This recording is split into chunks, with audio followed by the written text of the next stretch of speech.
ভারতীয় সংবাদ মাধ্যম ইন্ডিয়া টুডে দ্বারা প্রকাশিত একটি প্রতিবেদনে দাবি করা হয় বাংলাদেশ ভারত সীমান্তে বায়োরাক্টার TB2 ড্রোন মোতায়েন করা হয়েছে। পুরো বিষয়টি মিথ্যা এবং বানোয়াট বলে জানিয়েছে প্রধান উপদেষ্টার প্রেস উইং।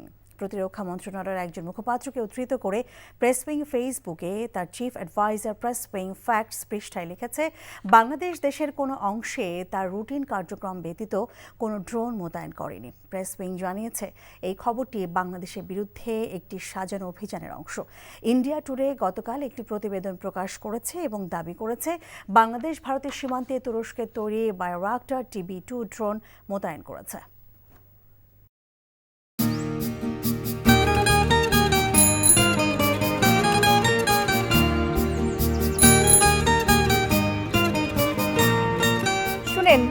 পুরুষ মানুষ তো এভাবে ভয় পেলে চলে না, মুখে সাহস রাখতে হয়। যা বলবেন সোজা সাপটা বলবেন।